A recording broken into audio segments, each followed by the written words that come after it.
History. Yeah.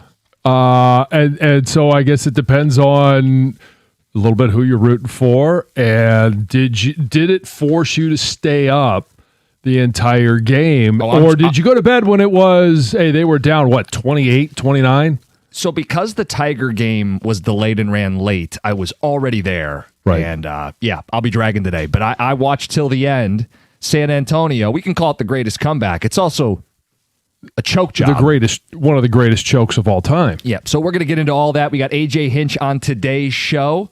We have Dear John. We have some intel on what's going on with Dylan Larkin, the latest with the Red Wing captain. We'll do that at 6:35. We also have Dave Chappelle tickets to give away. Oh. And we're going to do it in hour number 1. All right, let's get after it. The early bird gets the worm. Okay, here's what's going to happen. You're going to listen this hour, 6A to 7A. You're going to listen for a very specific drop. When you hear Dave Chappelle say, "I'm Rick James, bitch," you call in when you hear that, and you win tickets to his show June 15th, Little Caesars Arena, courtesy of Live Nation. Whether it was Greg or Tom, or if you put your heads together to come up with that drop, that is one of the greatest comedic lines of all time. Thank you. Yeah, You just made my day. And this was sudden. We didn't know Chappelle was coming until last week. No. And we're hooking you guys up. Chance to win every single day all week long. Yeah. How was your night? It was hot. It was very hot. Mowed the lawn, at least some of the lawn last night. I told you it was going to be. I know, but hey. Why'd you pick yesterday to mow the lawn? Well, because I wanted to get at least, I got the front lawn done and a little bit of the back. Wanted to get it done before it rained again. And the schedule worked out that's the way it was. And there was a frustration I was dealing with. And so I wanted to work my way through it. And so that was part of my working the way through it. And it was just literally dripping with sweat. Yeah. And it's one of those where, hey, you're wearing shorts, right? And the very tips of the bottom of your shorts are starting to drip sweat too. They're sticking to your legs. It was a sweaty mess. And then it was hop in the shower, cold shower, which felt amazing. And still trying to stop sweating after that. AC was pumping. It was one of those muggy days where it's hard to stop sweating. So that was my night. How about your guys? I had a great night inside. Yeah. That's fine. I don't think I went outside really at all, like to enjoy the outdoors. Brooks fell down the steps.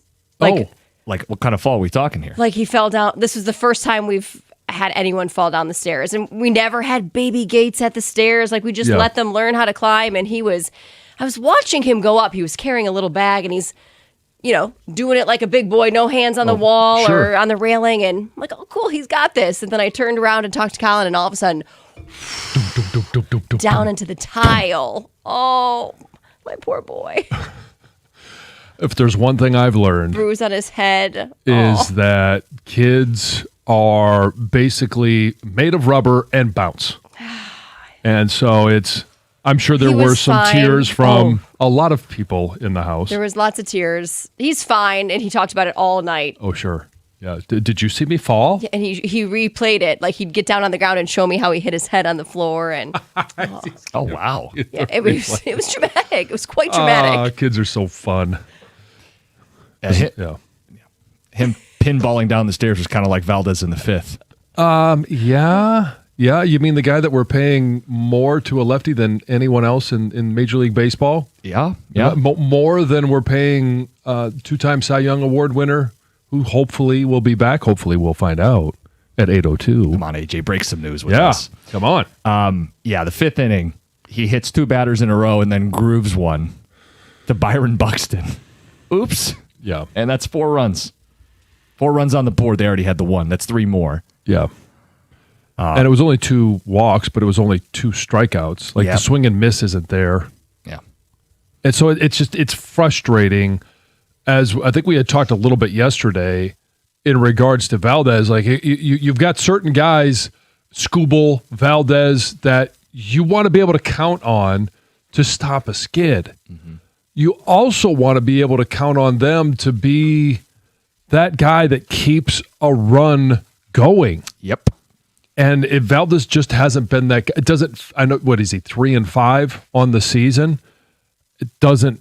I know win-loss. Okay, it doesn't tell the entire story, but you want to be able to get those guys up when you need them most. And it felt like last night you kind of needed him to keep things rolling. Now we had said, and maybe it was more me, but you were in the 12 games that were, 3 series against division opponents and the Astros. Yeah. 9-12.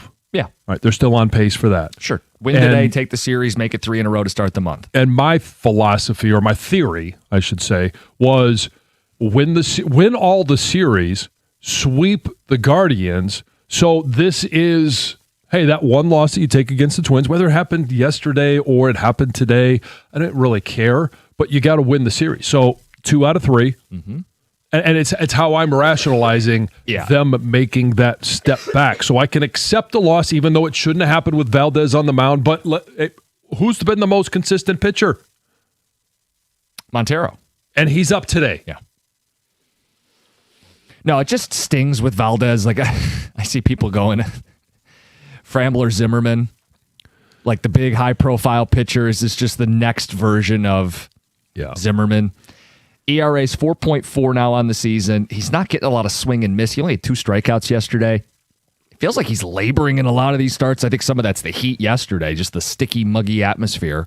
I heard Dickerson saying last night his ground ball rate is like career low or high, however you want to say it. He's a ground ball pitcher, and he's not getting ground balls. Yeah.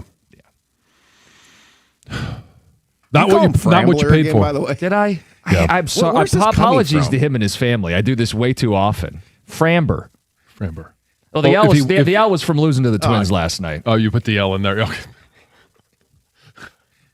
Kind of thing. We all should have saw that one coming. Yeah. I wasn't planning that. So what are you going to call him if he wins? Just his regular name, or are you going to put a W in there? Framber. Framber Valdez. We'll just replace the V with the W. Valdez. That's like the opposite of Wagner. Yes. I don't know. Off the rails, and we're only 9 minutes in. Off to a hot start. 248-539-9797. Quick little standings update. They're still in last place. This is in the division. This is still a daunting. Tied for last place. They're not alone. Yeah. Okay, they got company. Glass is half full. All right. The Knicks. The Spurs. Oh, you want to talk about tumbling down the stairs? Let's talk about what happened last night, because it's the largest lead in the history of the NBA Finals at halftime. They buried 14 threes, could not miss. They dropped over 70 in the first half, and the Knicks were in the midst of the meltdown, right? You come home up 2-0, the place turns into a morgue. You're about to blow this lead at home and go back to San Antonio tied at 2 until San Antonio said, you know what? We're just not ready for the moment. It's been a theme all series. We may be the better team, but we are not ready for this moment. They fell in love with the 3 in the second half. They were not getting paint touches, empty possessions. Knicks chip away at it, and then in the biggest, brightest moments, Wemby misses 2 free throws. Yes, I know, John. Oh. And De'Aaron Fox, can someone explain to me, just dribble in a circle and force him to follow you. Don't let OG Anunoby block you. How about you box OG Anunoby out? Yeah. He's the inbounder. You can't let him go to the rim uncontested. They choked that away. As much as the Knicks won it, they choked that away. Right. I mean, both things have to happen at the same time. Knicks had to have an epic second half, and the Spurs had to have and what's the opposite of, epic in a bad way, second half. It's hard to imagine that happened. And honestly, I was in and out until about halftime, and then I thought, you know what? I've gotten my full enjoyment out of this, because they were showing Spike Lee and Ben Seinfeld Stiller and all of these New Yorkers that are there to celebrate Game 4, and watching their faces at halftime, I was like, okay, that's enough. I can go to sleep happy. And then I wake up and I'm like, wait, what happened? Did you see Taylor Swift was at the game too? Oh, she was partying like was, no tomorrow. Stevie Nicks shirt. Yeah. Well, I mean, hey, she's just making memories in MSG. She was there to scout Getting the ready venue. for the big day. Yeah. Yeah. Exactly. Do we want to have a Knicks floor? Is that where we want to get married? Probably. It's just, come on. It's hard to imagine that happened. I know. And it was only going to make it 2-2. Now it's 3-1, and you're looking at it going, hey, the Spurs have been up and honestly should have won, what, 2 more of the games? It should be 3-1 the other way. Hell, it could have been a sweep. Right. They jumped him in every game. I mean, they were up double digits in the first quarter of every single game. They have been in a commanding position. Even in some of these close games late at home, they have failed to put it away. They had a disaster second half in game 1, a disaster second half in game 4, and of course they had a chance to win at Wemby with the ball in game 2. And then they won game 3. I mean, they could have swept this Knicks team, and now they're on the brink of elimination going home for game 5. How's your franchise looking? I still think the future's bright with Wemby. I'll point out they called Magic Johnson Tragic Johnson when he couldn't get it done early in his career. Right. But is that just the easiest explanation? This is a young Spurs team that does not know how to close. When did Magic not get it done early in his career? Yeah. What's that? You've never heard the Tragic Johnson stuff? No. He won the NBA title as a rookie. I didn't want to say it sounded like an idiot, but He played center in Game 6 as a rookie and won the NBA championship. I mean, I didn't make this up. This is some viral AI thing. Then they won in Tragic 82. Johnson? Did he have a game Was in that- that series where he underperformed? Did he have... He got moved to center because No, I know the story of them winning that title, but I'm saying, did he have an ugly game? Did he choke a game away and earn that nickname? Because I'm not making that up. Okay, hold on. Maybe, but was immediately erased by playing center Yes. in the deciding game. So if Wemby... in the year of our Lord, 1980. You Google Tragic Johnson, first thing that comes up, chokes 1984 NBA Finals.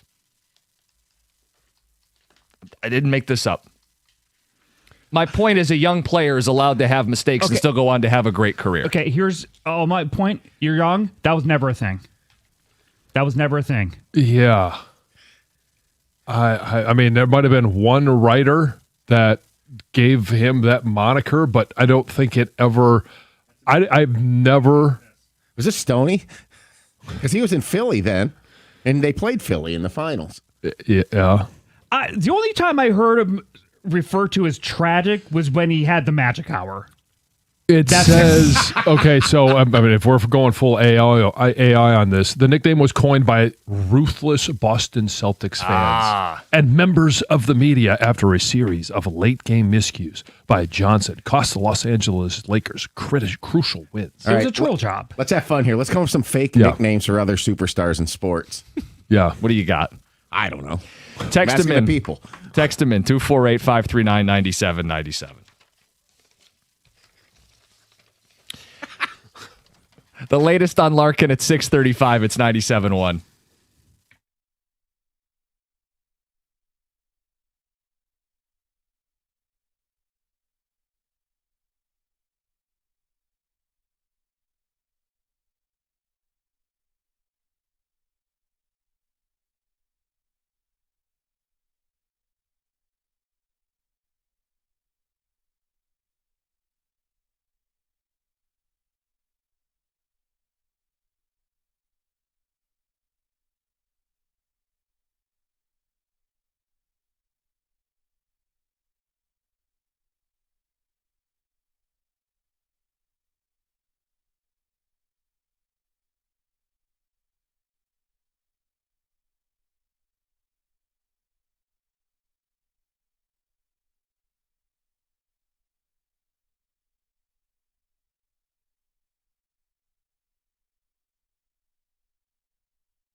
Hey, summer is finally here, and it's heating up. We all know that, and you're probably planning vacations and backyard barbecues, but let me ask you a question. When was the last time you actually looked at your roof? The summer storm season is officially here, and you don't want a leaky roof ruining your summer plans. Don't wait for the damage to happen.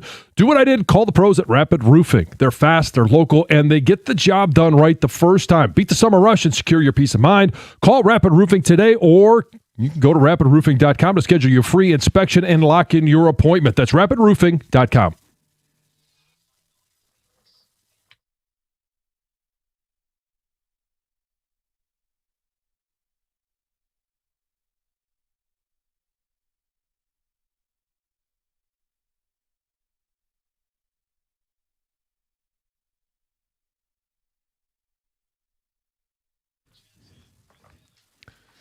I got a couple texts on the finals game last night and a whole bunch more. On the nicknames? Tragic Johnson. As you came up with Tragic Johnson. I did not invent this.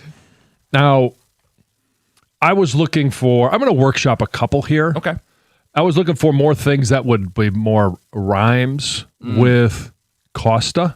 Oh, no. And so, okay, just stick with me here. Exhausta, Costa. Okay, it's not bad. Losta, Costa. Yeah. This one is my probably my favorite. Fake pasta, Costa. Oh. The Boyardee. Uh-huh. I think Chapman wins with Jim Acosta, but the old CNN dude. Right, yes. I've told you the story, right? Trump's first term, when Jim Acosta was going at him, I would get like caught up in Twitter mentions, people trying to argue with him. Right, and I'm yes. like, I'm just trying to host a show in Grand Rapids about sports and stuff. I'm not in on this. That is amazing. I'm catching strays. You're catching strays, but it doesn't rank with Ravens play-by-play announcer Jerry Sandusky. Oh, God. Full name. No escaping. You can't change your name that far into your career either. You're the voice of a team. No, it's not like you can just, hey, I'm going to go by my middle name. No, they already know you as Jerry. LeBum James, Manny the Mover. Villain Larkin. Definitely not Steve Weiserman. Okay. These are getting good. More like Dylan Farton. Farts are always funny. 57-year-old here. Never heard Tragic Johnson until he had his talk show. Just my 2 cents, Greg in St. Pete. And another says they might have called him Tragic Johnson when he got HIV.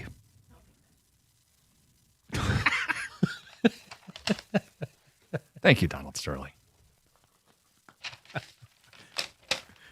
I had a rankings of the things that I can't believe happened while I've been doing radio, that's very high. His interviews. Yeah. It's unbelievable, especially in the time and age. Right. What year was that? Like 2014, 15-ish. I gave him food and clothes. Yeah. I don't even know what to do with that. It's absurd. Anyway, couple texts on the game itself. I'll never watch another NBA game again. The Spurs threw that game. I can't prove it, but watch the film. Investigation should happen. And in 2026, with gambling overtaking all of sports, I dare you to tell me I'm out of touch. Signed, Steve. Is Sorsby a Knicks fan? Where was he putting his money? I'll never understand this. So in this conspiracy theorist world, they like pull De'Aaron Fox aside and they go, we're going to make it worth your while. Just torpedo your entire legacy in big moments. Hey, Wemby, not yet. You got to pay the tax, throw the game, miss the free throws. And these guys, it never gets out. Right. It never becomes public. Is there any extra money that is put into their account, like course. secretly? It's from the deep state. Well, I mean, but yeah, when you have as much money as Wemby probably does, who's going to notice a million that just pops in there? And if they do, you just blame your interpreter. Is this series showing how far away the Pistons actually are?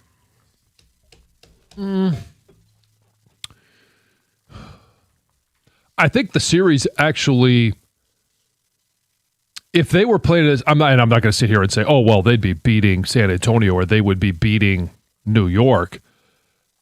The way the series has gone, the physicality of it, I think it would have. I mean, it's built for beef stew. It's built for the mentality of the Pistons. I think they would have matched the intensity. Now, in terms of production, who the hell knows? Right. Another one says, instead of Air Jordan, Airball Jordan. Nickname for John Jansen, Optimus Primate. That's great. We got a text that says, Brad Homeless. Spencer, please, Homerson. Now we're turning into Chris Berman here. I mean, he was the legend at it. Victor, where's your mama? Let's get to Heather with the news. Heather, good morning. Those are great. Thank you so much. Good morning, you guys. This news is brought to you by Gardner White. Well, the gunman who opened fire on his family inside their Livonia home had a contentious relationship with his parents before the tragic incident took place Tuesday evening. We're learning a little bit more about who the victims were and the suspect. Well, they haven't released the suspect's name, but he fatally shot his parents, Sterling Pierce and Holly Kimball, and his brother, Tanner Pierce, as well as Tanner's girlfriend, Nevaeh Finch. The motive, still unclear. Police say that there have never been any mental health concerns regarding the suspect. They also say that the police have never been called to that location in the past, and they say the suspect has no criminal history. I'm sure we'll learn more as charges are filed. Oh, you guys, don't get too excited about the opening of the Gordie Howe International Bridge because it might not happen exactly when we thought. So the ribbon cutting ceremony, marking the completion of the new bridge may not actually happen on Friday after all. One source who was invited to the event says that it has been delayed, but it was unclear until when. Another source said that while they hadn't received definitive word that it had been delayed, they do believe it will most likely be. And both sources characterized the potential delay as a hiccup, not a crisis. And that kind of matches what the Canadian Prime Minister also said. Mark Carney said that the opening of the bridge could be delayed, but said there's no big drama. He says, quote, everyone is working hard to make sure the bridge is open as soon as possible. If it takes a little longer, it takes a little longer. This will benefit Canadians, Americans, businesses, tourists, and residents for decades and decades to come. Just tell me when it's open. So, soon, it sounds like, but maybe not exactly when we thought. They're messing with our show because Jim was going to take it going to Toronto next weekend. Maybe not. by next weekend. Yeah, let's hope, right? Yeah. We'll see. 8 people connected to the University of Michigan are facing federal charges tied to what prosecutors describe as a campaign of threats, intimidation, and vandalism aimed at pursuing the university to end ties with Israel. According to federal authorities, the alleged incidents took place over the past 2 years, targeted university officials, law enforcement, and Jewish organizations. Prosecutors say that the group coordinated acts that included, vandalism at private homes, threatening messages, graffiti, property damage. The list goes on and on. All 8 defendants are charged with conspiracy to commit threats, which carries 5 years if convicted. And then some face additional charges as well related to witness intimidation and destruction of evidence.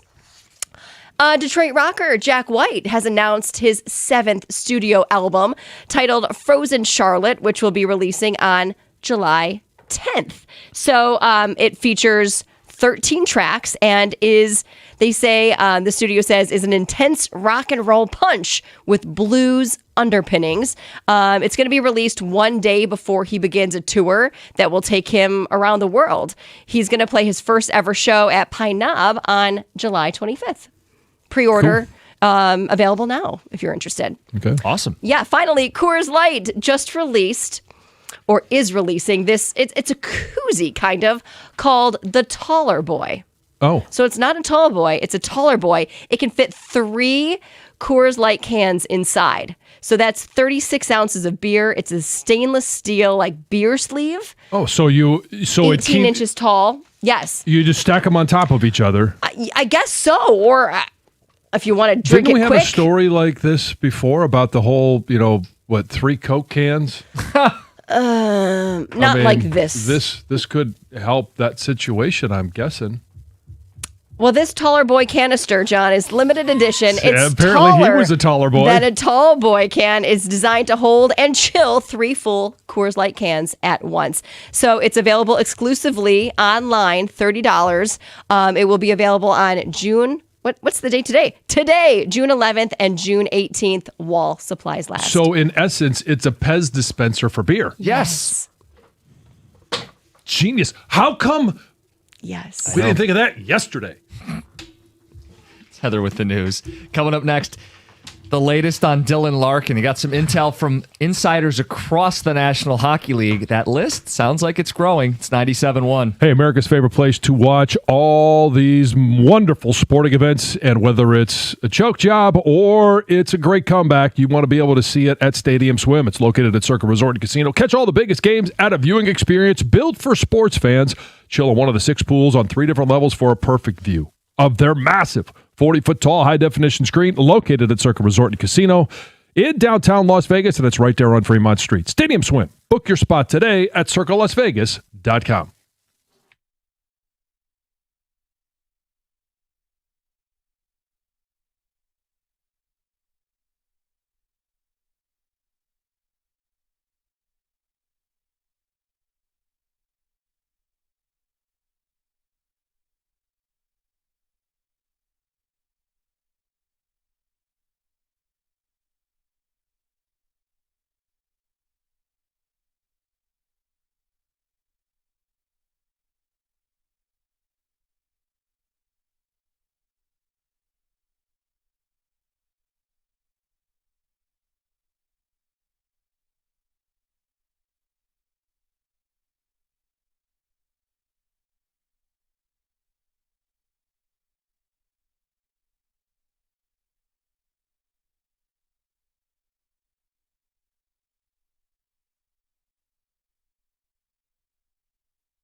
The soap opera continues. We got the latest on what's going on with Larkin with some quotes from insiders around the league. Let's do it. All right, John, we start with Pierre LeBrun. Always love it when you say that name. Yes, good French-Canadian hockey insider with The Athletic. Been doing this for years. People know the name, and he's got a scoop. He writes in The Athletic that the process with Larkin and Yzerman has been respectful, and that Yzerman approached Larkin about expanding the list.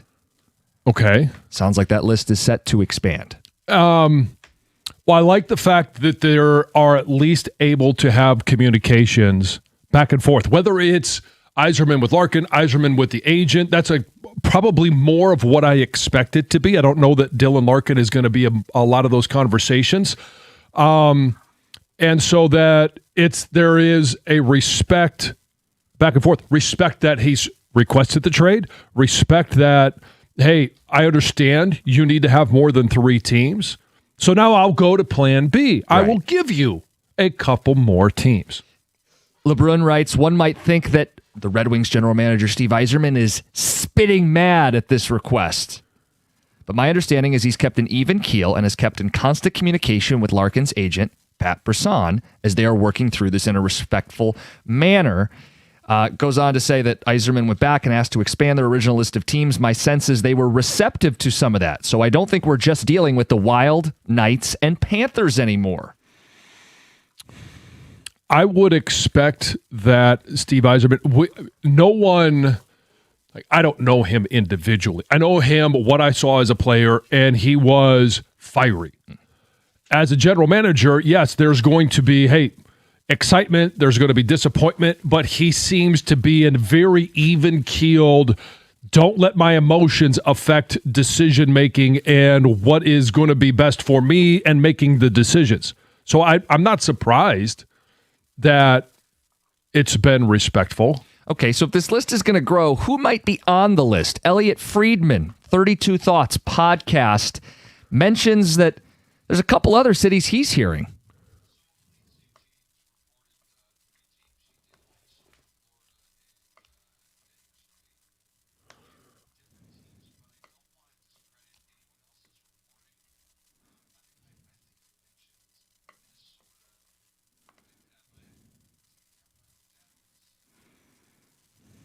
Okay. So, again, I mean, some of the top contenders, but you start to get down the list. And again, I think we all expect that if he is demanding a trade, he doesn't want to go to a team that's not going to be contending. Yeah, it has to be a team that was in the playoffs and has a chance to make a real run at the Stanley Cup. Tampa is interesting that would be on the list because are there still relationships that Yzerman has there where he can maximize a return? Let me scratch your back, you scratch mine. On Dallas, it's funny, I want to go back a second. Pierre LeBrun did mention Dallas as well, not as a team that's on the list for sure, but as a situation where they have Jason Robertson, who's a pending free agent, restricted free agent, and if they can't come to terms, could he be used as a major chip in a Larkin trade? And I mean, he's the one that we had talked about possibly being the Wings Goff. In regards to, hey, let's see if we can rekindle something that happened a few years ago. Let's see if we can get some magic here in Detroit, and maybe that eventually could be a win for Yzerman. Jeff Merrick has some insight. This is a who's who. It's like every hockey insider's got something to add to the story. On his podcast, he mentioned a team that no one else had mentioned yet in connection with Dylan Larkin.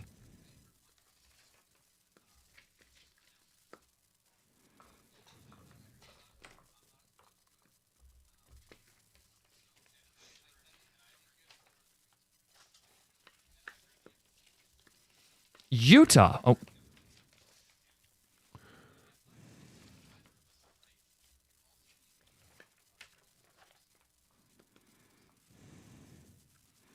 Utah's interesting. They made the playoffs last year. They have a good prospect pool. Yeah.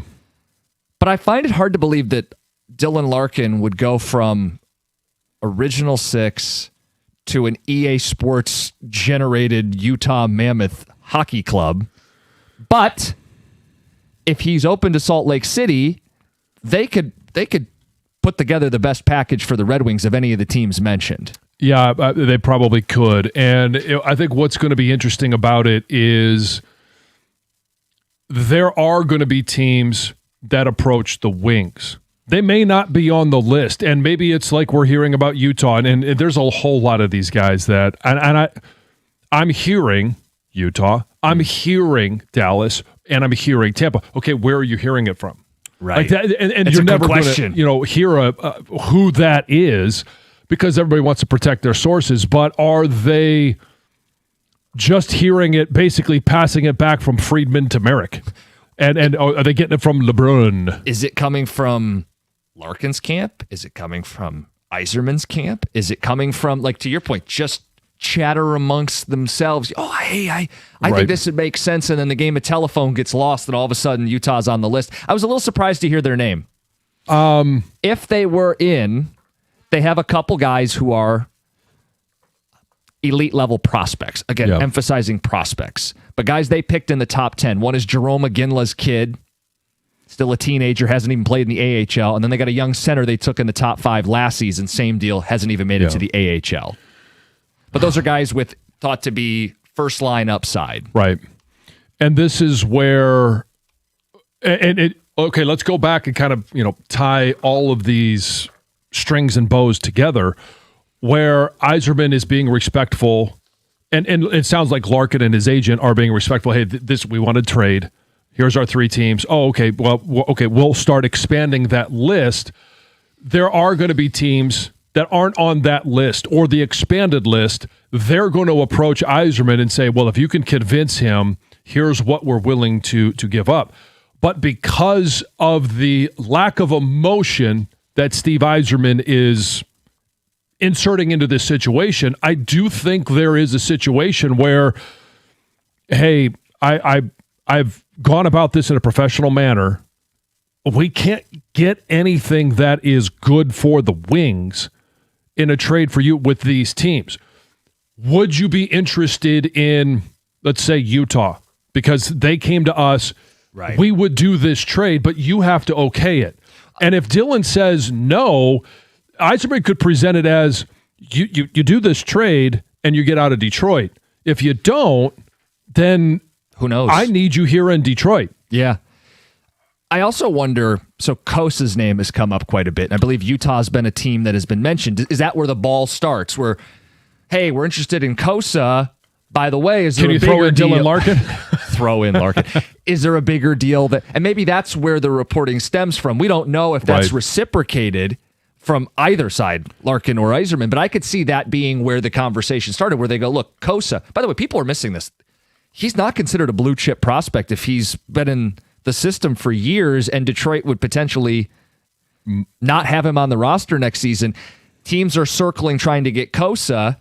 Right, and whether or not he's a part of the Larkin trade, I think Kosa is going to be a part of a trade. I don't think he's in the Red Wings organization next year. Yeah, I believe he's waiver eligible, so if he wasn't on the team, you'd be exposing him. So that's, I think, why his name comes up in some of these trade talks. So there's the latest. All the hockey insiders talking about Dylan Larkin. It's 97.1. Hey, if you're thinking about a new truck this month, you and I both know a Ram truck should be right there at the top of the list. The Ram truck lease deals at every single Metro Detroit Ram dealer are exceptional right now. I've seen the Ram side by side with other trucks. I've driven a Ram, and for power, there's really not much of a comparison. You can choose from Ram's legendary 5.7 Hemi V8, or if you want the new Hurricane engine, you got 2 choices, the 420 horsepower version or the high output 540 horsepower version. Why would you trust any full-size pickup from the competition at any price with only a 4-cylinder engine? Good luck doing anything with that. Plus, the full-size Ram 1500 is built right here in Sterling Heights. Ram has a 5-link coil suspension. All it's going to take is one test drive, and you're going to feel how much smoother a Ram is. And for comfort, well, love our comfort. Just go sit in a Ram, and I promise you're going to feel the difference. Right now, the lease payments on a new Ram truck at every single Metro Detroit Ram dealer are phenomenal. So are their financing offers for well-qualified buyers. All you got to do is pull into your Metro Detroit Ram dealer today and tell them I sent you.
That just happened. Unbelievable last night.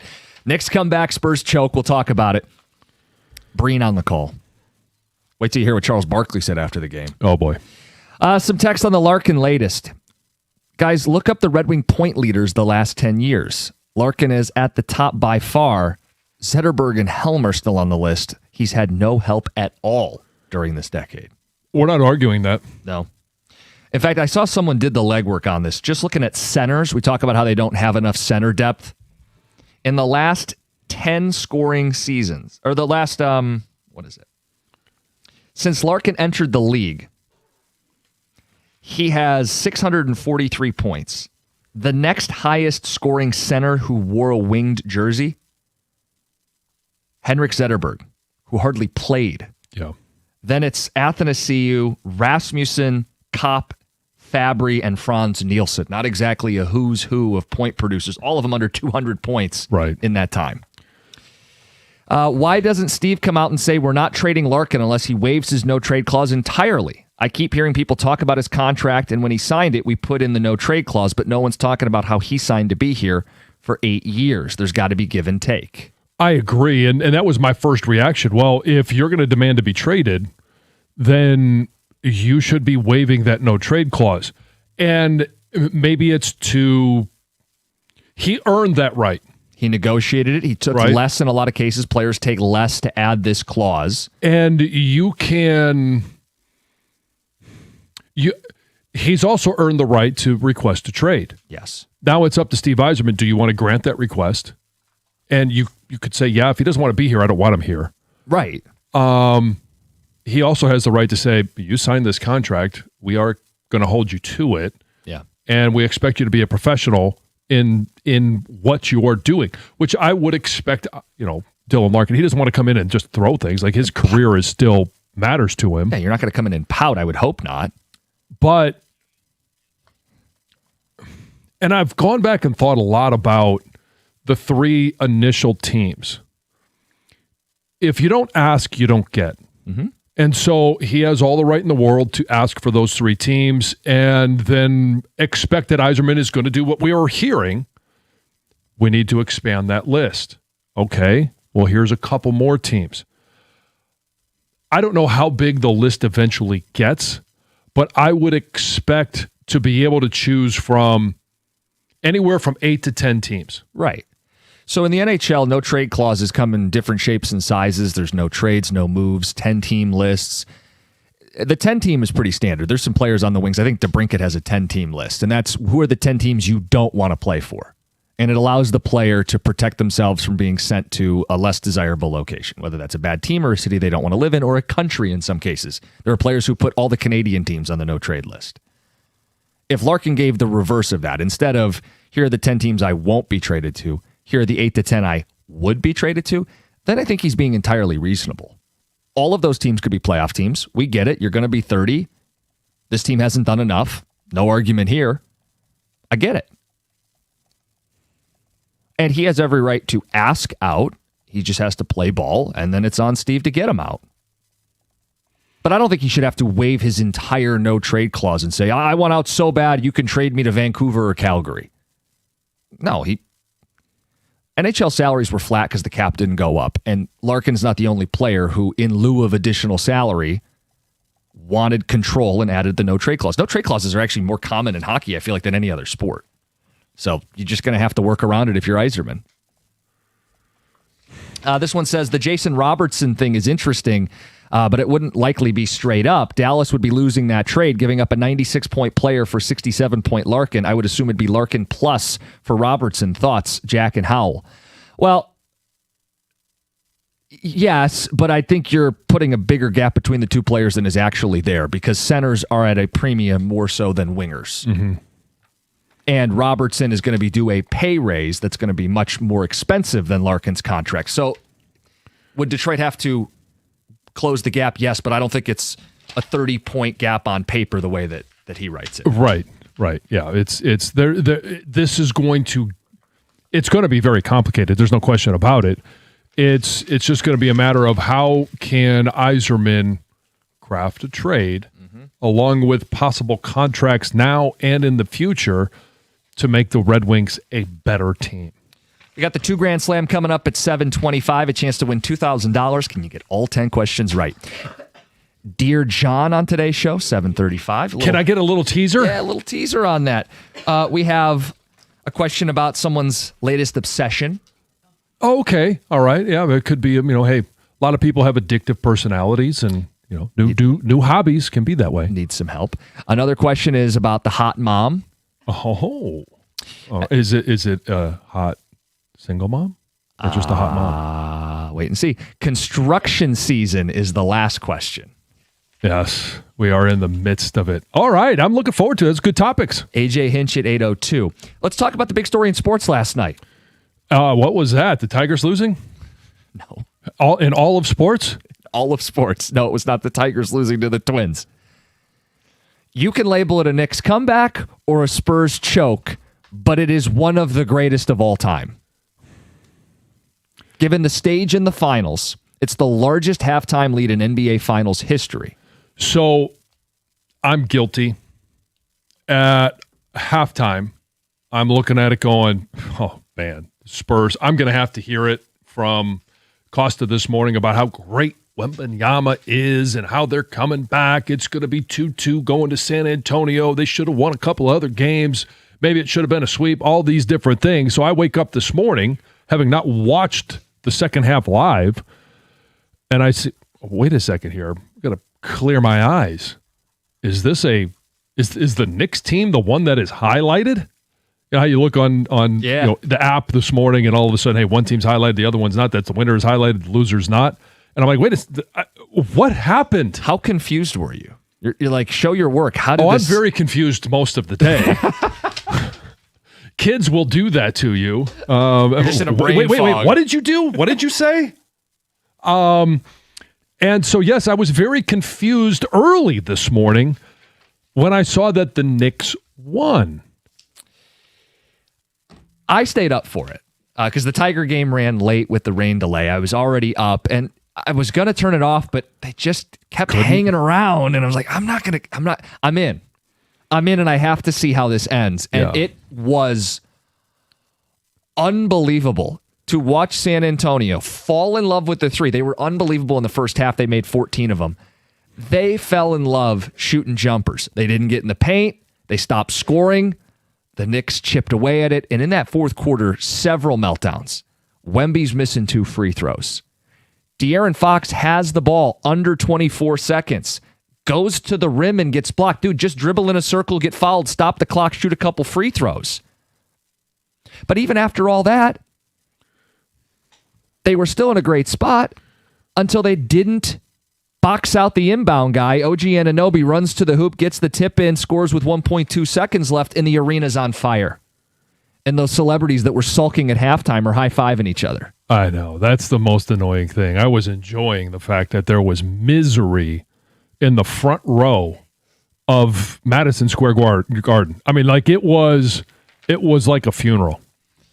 Yeah, it was a morgue, and it was thought to be over. Right? You blow that game, you blow having home court, you're going back to San Antonio. San Antonio has been in the driver's seat in every game in this series. They've jumped out to a lead in every game. Their coach afterwards said, not to take anything away from the Knicks, but we've decided every game. It's pretty clear they haven't been ready for the moment. Yeah. I mean, some of it is youth. Some of it is, and some of it is just, hey, call a timeout and focus your team. Settle them. Great it's from point. the bench. Great point. Coach is not off the hook in this. Could have helped Wemby in game 2 at the timeout, too. Yeah. Anyway, we got our winner for the Chappelle tickets, Connor from Hazel Park. He's going to the show on June 15th, courtesy of Live Nation. Chance to win every day this week. Coming up next, want to hear about it. Biggest chokes in all of sports. It's 97.1.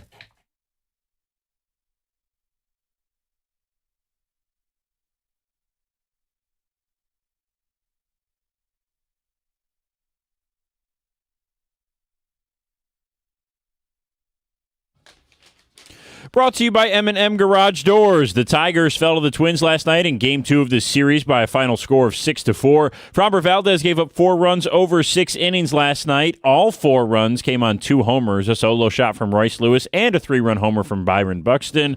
The Tigers had multiple chances in the 7th and 9th innings to tie or take the lead, but were unable to do so. Detroit will go for the series win today in the rubber match at 110. And in the NBA Finals last night, the Knicks unfortunately made history with a 29-point comeback to beat the Spurs 107-106. It was capped off by this possession in the final 5 seconds.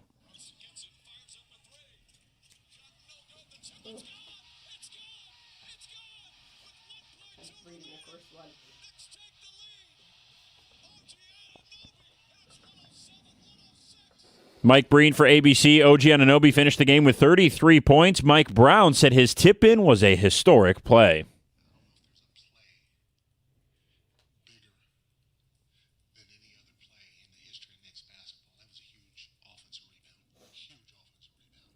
The Knicks only led for 58.3 seconds in Game 4. After trailing 81-52 in the third quarter, they outscored the Spurs 55-25 in the final 21 minutes of the game. New York now holds a 3-1 series lead. Teams are 37-1 in the finals with a 3-1 advantage. At the Corwell Health Sports Desk, I'm Brendan Shabath. For more, go to 97.1theticket or Odyssey.com.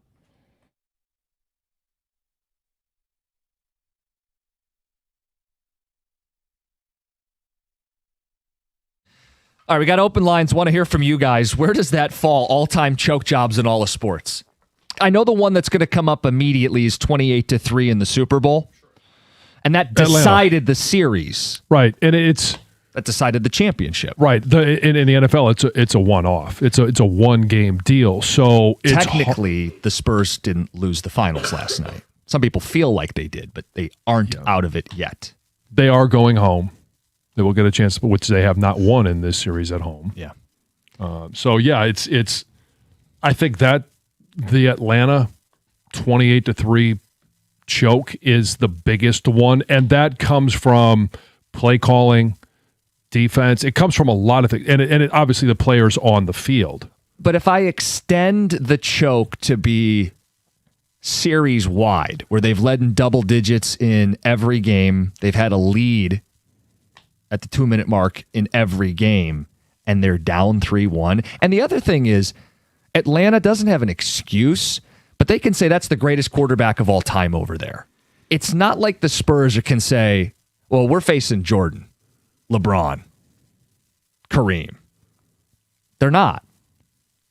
So how do you stack this up historically? 248-539-9797. So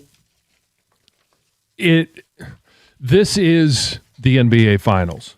So anything that is Eastern Conference Finals, it could be hockey, it doesn't really match up because you start looking at like the 09-10 Boston Bruins, up 3-0 in the Eastern Conference Finals, and then up 3-0 in Game 7. Right. To lose that and lose it, I mean, and it has happened before. Right, but your point is the stakes. It's not in the championship. Like the Yankees blew it to the Red Sox, and for them in that rivalry, it probably hurts. Yeah. But that wasn't for the World Series. Right, and I'd even we could go back as close as this past NCAA tournament. Duke-UConn. Right. Duke up 19 with a chance to, face Michigan, which they had already beaten before. And they lose to UConn on a last-second shot, very similar to what happened last night, but it's not the final. Look, we could hit close to home. Lions had a 17-point lead at halftime in the NFC title game, but it wasn't the Super Bowl. Like this is the NBA Finals. In a lot of people's eyes, the series ended last night. It didn't, but boy, have they blown it every chance they get, and last night being the most glaring and obvious. It's the largest halftime lead in finals history, and they blew it. They blew it every way you could. It wasn't one player. Coach not taking timeouts to help his young team. Wemby missing not one but 2 free throws up late. The Aaron Fox, I still don't understand. There's just so many things that went wrong. The general falling in love with threes. I get it, they were hot in the first half, but they stopped running real offense. There's a lot. It was bad. It was terrible. And before we get some feedback on the phones and texts, why don't we let Charles Barkley weigh in? Because this is what Chuck had to say after the game.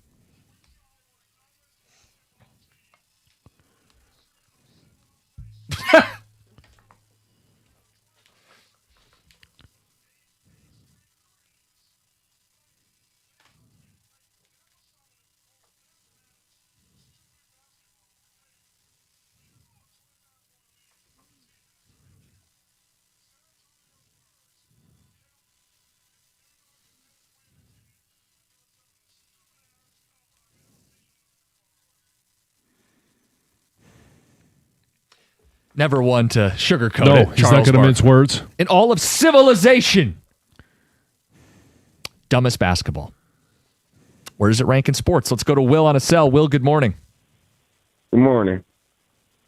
What do you the think? biggest choke in sports history for me is the Bills losing not one, not two, not even three, but 4 consecutive Super Bowls. Well, not consecutive, but 4 Super Bowls. In agonizing fashion, too. Yeah. All exactly. Yeah. That still hurts. Yeah. And those are definitive. That's not, hey, we go back home for game 5. Right. That's our kicker missed it and our season's over. And you had 4 consecutive Yes. opportunities. That's a pretty good one. It's coloring outside the Well, you lines got because the it's best not offense in one football. team, but yeah. Well, it is one team, Well, it's not one season. but it's against 4 opponents. Yeah. Man. Yeah, well, that's a good one to start us off strong. And they really did lose 4 different ways. Yeah. They lost a nail biter. They got completely blown out in one game. They had a halftime lead in a tight game and then just got run over in the second half of another game.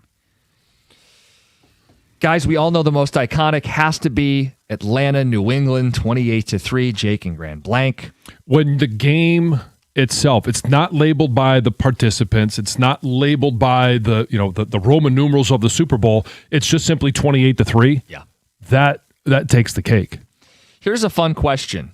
Is the league making Wemby unlikable by letting him get away with assault on a regular basis and not calling flagrants on him? It's happened twice in the playoffs. He finally got called for one last night and was probably shocked because the league lets him do whatever he wants. I was surprised that they didn't give a flagrant in, was it game 3 when he basically took Brunson and just threw him to the floor? Like, how is that not a flagrant? Right. And they And even they didn't reviewed call it at the time. Yeah. But they reviewed it and said, nah, it's not a flagrant. And I think it was Richard Jefferson brought up a good point. That matters because they accumulate, and you can actually get suspended. Right, yeah, it's an automatic suspension. So he's one away now. Yeah. And if they had issued that one plus the one he had last night, then he would be unavailable for the next game. He wouldn't have finished the game. Maybe someone else would have made those free throws at the end. Biggest choke was the Houston Oilers losing to Frank Reich and the Buffalo Bills. Brian in St. Clair Shores. Not in the Super Bowl, but yes, memorable comeback choke job. And I'm surprised nobody's brought this one up, but the Yankees and the Red Sox. There it is, 3-0. Yeah, up 3-0. And, okay, it was ALCS, so it wasn't the World Series. Was it ALCS? Yes. Yeah, the ALCS in 04, but it's against your number one rival. Right. And those first 2 games that they won in the series, Boston comeback, were nail biters in Yep. Fenway. I mean, that was crazy. So wasn't it David Ortiz in the 12th inning of Game 4? Yeah, I think so. He hit that home run, which obviously then shifted momentum, but it was still, but then it's 3-1. And you have 3 more opportunities to put them away. And I think the value in that one is the 86-year curse Yes. of the Red Sox. That is when they finally decided to win a World Series, when the only team to ever come back in baseball down 3-0. Yes. There's some golf ones. You guys aware of the Greg Norman Masters collapse in 96? We've Loosely, talked yeah. about that, yeah. He led by 6 strokes entering the final round and lost by 5. John Vandevelde in the 99 British Open, 3-shot lead going to the final hole. Actually tried hitting the ball out of the creek and trying to salvage to win the tournament. And then Mickelson at the 06 Open, 2-shot lead, still has never won a U.S. Open. Well, wasn't it Spieth at the Masters? He had a collapse one of those years, yeah. Yeah. Rory Yeah. did early Rory in his had- career. yes. Rory shot, I think, an 80 on a Sunday. Golf really lends itself because it's just you in your head. And when it spirals, there's no way out. These guys just go in the tank. Yeah, it was. I just Googled it. Spieth in 2016 Masters. Okay. Biggest choke job is about to happen. Spurs will lock in and win in 7. I mean, you could have the greatest choke job in a single game, and then the tables get turned. Uno reverse card. Well, because as you've mentioned it's been a Spurs team that has like, you want to talk about starting fast? The Spurs are a team that starts fast. In the first half, they've started fast, but they haven't been able to finish. And how much of that is a young Spurs team? How much of that is How much of that do you put on the coach? Yeah, Mitch Johnson. He's going to take some flack for this. The Spurs are down 3-1.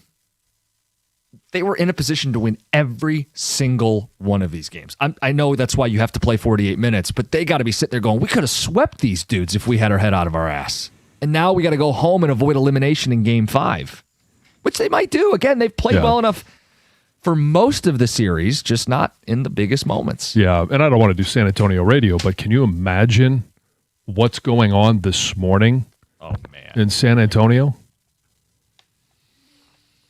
It's just, I mean, it's hard to imagine the amount of points that they have given away in the second half. Yeah, game 1 was a 17-point differential in the second half, and last night was 28. Wow. Yeah. I mean, I honestly don't think I've ever experienced what they have as a fan. Yeah. Of our local teams. I don't think there's anything close. You're beside yourself. I mean, the 95 Wings. Well, they got a couple texts coming in on them. Yeah. And how about, we got one that says trouble with the snap. But that's like a sudden snap. This was like a process. This happened over an hour where they blew this halftime lead. Trouble with the snap was you blink and all of the emotions flipped. Right. I mean, the Wings were outplayed in 95. You're saying 95. I don't think the Spurs have been outplayed necessarily. No. It's got to be right behind the Music City Miracle. Well, analytically, they should be up 3-1. Yes, John. Golden State was up 3-1 and blew an NBA Finals. They're getting some attention on the text. Biggest choke job is the officiating in the Red Wings Penguins 09 Stanley Cup Final. Bird steals the inbound pass is high on my list. Still stings. Jim Joyce choked on the final play of the Galarraga imperfect game. San Antonio deserves this choke. They stole our pick. Let's go Knicks, Patrick and Novi. Are people rooting for the Knicks? I was not rooting for the Knicks last night. No. There are some people that are rooting for the Knicks because it's been so long. And, you know, for those that aren't Cubs fans, we're rooting for the Cubs to end the streak. Boston, there are a lot of people that just, hey, they can identify with the pain of another fan base, and then watching the celebrations, like they could be happy for them. I'm not that guy. I can't. I played in front of those fans before, and I mentioned it. I went to bed extremely happy watching the misery of the front row of the Garden. Yeah, the halftime montage where they're going through all of it, and it's Chalamet, Seinfeld, Spike Lee kicks off the montage. Maybe that's part of it. The face of Knick fans are rich celebrities. Do you ever feel bad for rich celebrities? No, you feel bad for the average fan that suffered a long time. And there are plenty of regular dudes that are Knicks fans. But when you are spoon-fed Timothy Chalamet, Taylor Swift, Jerry Seinfeld, yeah, they've had a real hard life. Must suck. You know what I'm saying? Like, is that part of it with the New York dynamic where you're not like, boy, I really hope those guys catch a break?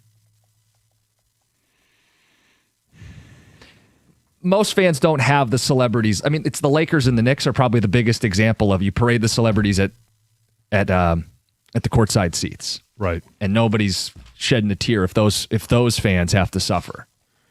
248-539-9797. All right, we got to get Heather's news. 2 Grand Slam. Dear John, AJ Hinch at 802. Busy show. It's 97.1. Hey, life moves pretty fast, and maybe you're outgrowing your starter home, building your dream home from the ground up, or maybe you're helping your kids move across the country. Trust me, I know, because I've done all of these things, and I've done them recently. When it comes to financing, don't leave it to some random out-of-state lender that you've never met. Do what I did. I used the bank I already knew and trusted and have been recommending to you for a number of years now. First Merchants Bank provides home financing not only here in Michigan, but in all 50 states. Whether it's a forever home down the street or a vacation home across the coast, maybe it's even up north, they've got you covered. As a Newsweek and Forbes top-rated bank, they bring personal attentive service to every transaction, from new construction to leveraging your home's equity. They provide the local touch with national reach. Call my friends at First Merchants Bank today for a free planning consultation. With over 130 years of experience, they have the strength to help you grow, just as they did for me and for my family. First Merchants Bank, member FDIC, equal housing lender. Visit firstmerchants.com to learn more.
All right, time to talk about Brightside Dental, because if you or a loved one is dealing with some teeth, some missing teeth, you need a full set, but you don't want to go through all the pain.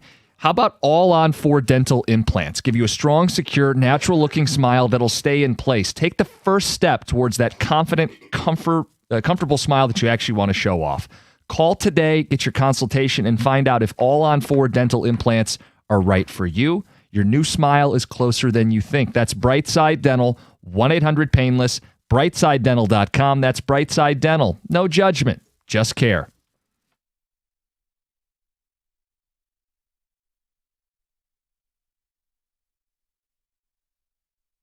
Before the 2 Grand Slam, Heather with the news. Yeah, good morning, guys. This news is brought to you by Gardner White. Well, the opening and the ribbon-cutting ceremony for the Gordie Howe International Bridge are facing last-minute delays. Again? Say it ain't so. The Canadian Prime Minister, Mark Carney, confirmed that, the highly anticipated crossing may not open by the end of this week, but noted there's no big drama. So that's good, I guess. He kind of downplayed the holdup as a minor hiccup rather than a major crisis. And he said on Wednesday that everyone is working hard to make sure the bridge is open as soon as possible. If it takes a little longer, it takes a little longer. This will benefit Canadians, Americans, businesses, tourists, and residents for decades and decades to come. So no word on when it will open. That means... Okay, you can remove the political aspect of it. Sounds like it. Is it safety? Well, we have to continue to test the structural integrity. That seems to be very drama. Is it that the lights aren't working? I wish we had a specific reason. Yeah, I mean, it just sits there. Yeah, we've been waiting to get this thing open. I know, and I want Jim Costa to use it next weekend. Going to be one of the first to drive across it. Maybe. We'll see. You get to be the first. Maybe it's only delayed. Just in time for me. Yeah. Yes. They're just waiting for me. It could be you. If you get to be the first, please do me a favor and yourself. Yes. Whether it's, customized car flags, it's a little poster on the bumper of the golf cart, like whatever it might be, like you got to do something. Yeah. You guys, a vigil continues to grow outside the Livonia home where 4 individuals were shot and killed on Tuesday. The suspect, a 25-year-old man and son and brother of 3 of the victims, is now in custody. Police say the suspect fatally shot his parents, Sterling Pierce and Holly Kimball, and his brother, Tanner Pierce, as well as Tanner's girlfriend, Nevaeh Finch. Now, when it comes to motive, police say they don't know why it happened yet. Obviously, everything is ongoing, but they did note that the suspect had a contentious relationship with his parents prior to the incident. They also noted that there has never been any mental health concerns regarding the suspect. Police have never been called to that home prior to this, and the suspect has no criminal history. A Warren judge who was arrested in March for drunk driving with a blood alcohol level more than twice the legal limit appeared in court for an arraignment over Zoom on Wednesday. Judge John Shumora was charged under Michigan's high BAC drunken driving law on March 25th after he rear-ended a smart bus while obviously under the influence. Hey. So as part of his bond conditions, he must refrain from using any controlled substances or alcohol. He must submit to alcohol monitoring twice a day in the morning and the evening. But body cam footage during the arrest shows this judge identifying himself as, yes, a judge, and then struggling to perform sobriety tests and initially refusing to take a breathalyzer. Later, a blood test revealed a BAC of 0.196. Wow. Yes. He told police that he was coming from an event, and when they asked him how much he had to drink, he replied, "I don't know, evidently too much." So he will be back in court July 15th. Hey, if you'd like to attempt to win $2,000, This is your chance to give us a call to play the 2 Grand Slam, 248-539-9797.